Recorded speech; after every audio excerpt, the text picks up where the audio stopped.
Welcome to the 5-Minute Biographies podcast, where every week we tell you interesting things about interesting people in about 5 minutes.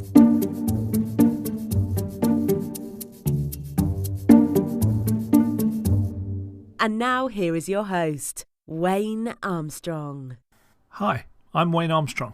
Welcome to the 5-Minute Biographies podcast, Episode 1, Louis Armstrong. Considered the most important improviser in jazz, Louis Armstrong taught the world to swing. Fondly known as Satchmo, which was short for satchel mouth, referring to the size of his mouth, or pops, Armstrong was an unassuming jazz master whose sense of humour and positive disposition won the hearts of people everywhere. His profound impact on music continues to grow and thrive into the 21st century. On the 4th of August 1901, 16-year-old Mayanne Albert gave birth to a little boy, who she named Louis, following a liaison with the boy's father, Willie Armstrong. The relationship didn't last too long, and a short time after Louis's birth, Willie left, and Louis was placed in the care of his grandmother, Josephine Armstrong. Josephine managed to bring in a little money doing laundry for white families, but was only able to keep a small amount of food on the table. As a child, Louis had no toys, very few clothes, and walked around barefoot most of the time. Yet despite their hardship and struggle, Josephine made sure her grandson attended school and church. In 1907, when Armstrong was 6, he moved back in with his mother, who was at that point living in a tough area called Storyville. It was Louis's job to look after his sister Beatrice, who was born in 1903 and the result of another brief fling between Mayanne Albert and Willie Armstrong. By the time he was 7, Louis Armstrong was looking for work wherever he could find it. He sold newspapers and vegetables, and even managed to make a little money singing on street corners with his friends.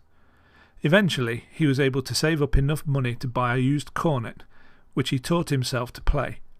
At the age of 11, Louis quit school to concentrate on supporting his family. While they were singing on the street, Armstrong and his friends came into contact with many different musicians who played in the Storyville honky-tonks. One of the city's best-known trumpeters, Bunk Johnson, befriended Louis. He taught the boy songs and techniques and even allowed him to sit in during concerts. By and large, Armstrong was able to stay out of trouble, although an incident on New Year's Eve 1912 changed that and the course of his life. During a New Year's street party, 11-year-old Louis fired a pistol into the air. He was taken into police custody and spent the night in jail. The next morning, the judge sentenced the boy to the Coloured Waifs Home. The home was run by a former soldier, Captain Jones.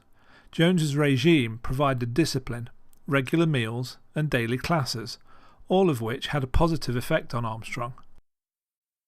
The home also had a brass band that Armstrong desperately wanted to join. The band director dismissed him out of hand, not wanting a gun-shooting kid from Storyville. So Louis set about proving the director wrong and worked his way up until he was made leader of the group. Then in 1914, after 18 months in the home, Armstrong was sent back to his mother. While he spent his days delivering coal, in his free time Armstrong began to play with pickup bands in small clubs and at funerals and parades around New Orleans.